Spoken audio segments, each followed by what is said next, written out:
Ngayon no, mga bossing, dumito tayo kay Garma. No? Dumito ho tayo kay Royima Garma, mga kababayan, na ibinunyag po ni Montulfo na isa daw sa pangit na naging jowa ng dating Pangulong Duterte. Naku, sorry ho, no? Talagang yun yung tumatatak sa isip ko kasi ang sabi ni Montulfo, lahat ng nagiging jowa, no, ni Duterte o ni Digong, magaganda daw ho, mga bossing. Ngayon si Garma, mga kababayan, ibinalik, inihatid ng Estados Unidos, no, sa Pilipinas kasi denied yung asylum. Naku, Matatanda ang may bantas. pagka may ganitong mga balita, mga kababayan, yung mga denied yung asylum or hindi pinayagan yung asylum, naku, tingin ko may isang tao na mahilig sa humba ang kakabahan, mga bossing. Kasi alam niyo naman sila Garma, di ba? Kaya naman na-denied yung asylum nito. Dahil pagsisinungaling lang naman din ang kanilang ang idinahilan nila kung bakit sila humihingi ng asylum. Yung mahilig po sa humba, nagsinungaling lang naman din po yun sa ng Netherlands, sa bansa ng Netherlands. Kaya tingnan niyo ho, mga bossing, siguro dahil paubos na ng paubos ng paubos, mga kababayan, paubos na ng paubos yung oras ni Roque doon sa paghahantay ng kanyang asylum. Alam niyang malapit nang lumabas yung resulta. Kaya ayun, kung ano-ano na sinasabi. Ano na po ako, iniisip ko na pong umuwi. Tapos iniisip ko, magbayad na lang ng ano tawag doon? Paki-komento nyo nga dyan. Magbayad na lang ako ng bail ko. Ano Tagalog? Ano sa Tagalog ng bail? Piyansa. Nararamdaman niya na din na pauwi na din yan, mga kababayan. Iyahatid na din po yan ng Netherlands sa Pilipinas. Game! Samantala, balik Pilipinas na si retired Police Colonel Royina Garma na nagbunyag ng reward system sa kasagsagan ng madugong war on drugs sa administrasyon ni dating Pangulong Rodrigo Duterte. At dito may sinabi siya, kaya siya tumakas at kaya siya pilit na nag-apply ng asylum. May gustong magpatumba kay Garma daw ho. Hindi ho itumba sa kama kasi wala na pong gagawa nun. Sabi ng dating Pangulong Duterte kay Montulfo, sabi, bay, pangit man niyang si Garma. Walang yadi si Montulfo kung magsalita, direktahin. Hindi niya alam, masasaktan ng dating Pangulong Duterte, sasabihin mo, pangit yung syota. Bay, pangit man niya si Garma. Sabi daw ni dating Pangulong Duterte, bay, iba yung yung naka-uniforme tapos huhubaran mo. Yun pala ang the urge ng dating Pangulong Duterte. Kwento yun ni Montulfo, mga kababayan. Kung sasabihin nyo fake news ako, nandito sa laptop namin, mga bossing, lahat ng ebidensya ng mga pinagpo-post ng mga yan na itinatopic namin. Grabe. Di ba? May gustong magpatumba daw po kay Garma, pero this time hindi po sa kama. Tutumba talaga yung buhay. Matatanda ang may bantas sa kanyang buhay sa Pilipinas na siyang naging dahilan para mag-apply ito ng asylum sa Amerika. Ayun ang ganyang dahilan. Pero deny siguro, mga kababayan. Sino sa tingin ninyo ang gustong magpatumba kay Garma? Sa tingin nyo, sino, mga kababayan? Pangulo ng Pilipinas na si Bongbong Marcos? Hindi naman siguro. O gobyerno ng Pilipinas? Hindi naman siguro. Kasi madaming mapipiga dito kay Garma Madaming malalaman kay Garma mga bossing di ba?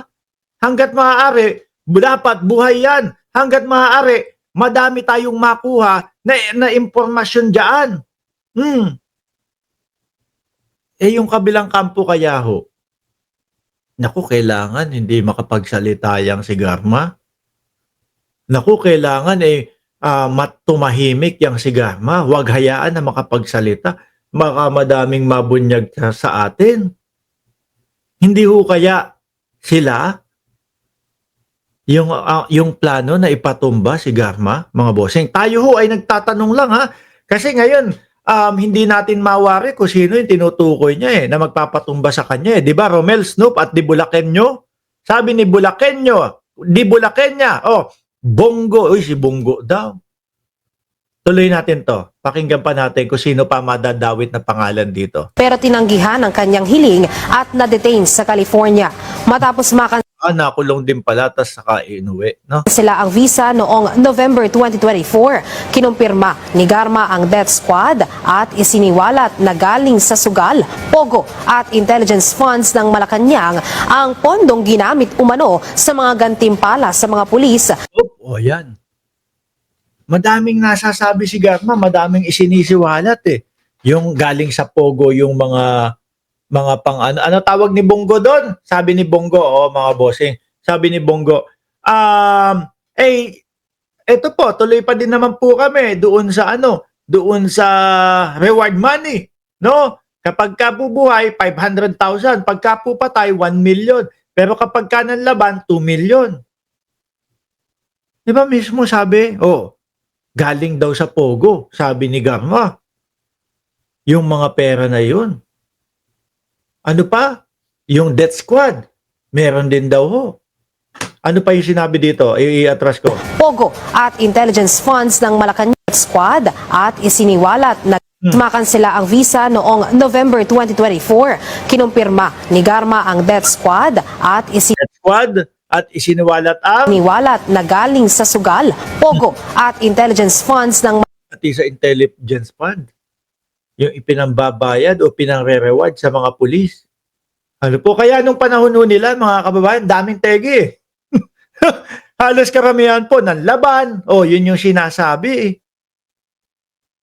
Di ba? Ng laban. Lahat ho, ng laban na.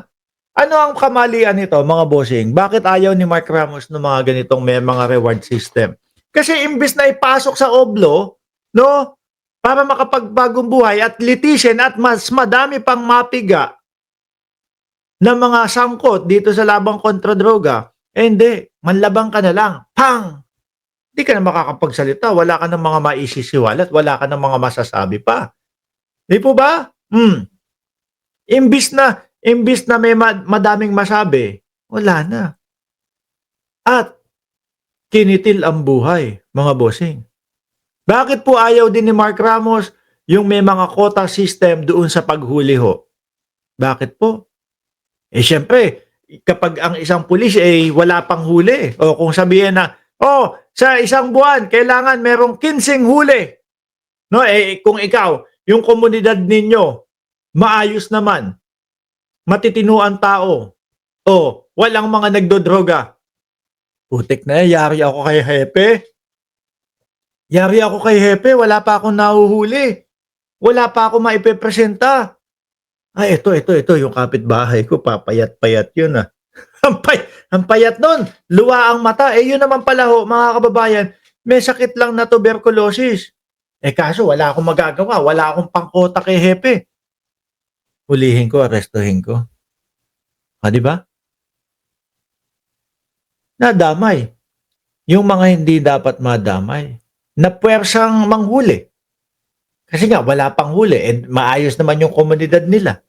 Di po ba? Malacanang ang pondong ginamit umano sa mga gantimpala sa mga pulis na makakapag-neutralize sa mga sospek ng illegal na droga. Ayan. Sistema yan, Boss Ecleo. Kung tawagin nila, sabi ni Brian Maximo.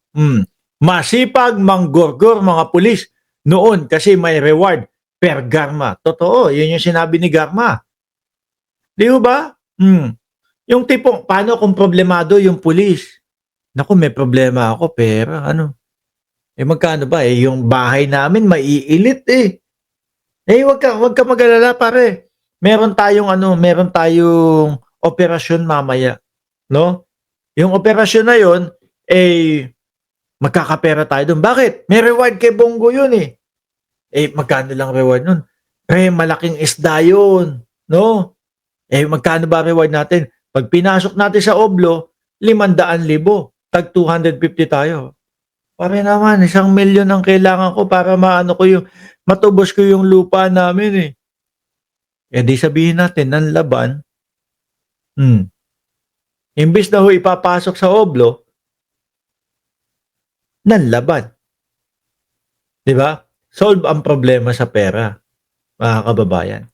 Ngayon, nagkakaroon yung isipan ng mga pulis na nadidemonyo dahil sa pera.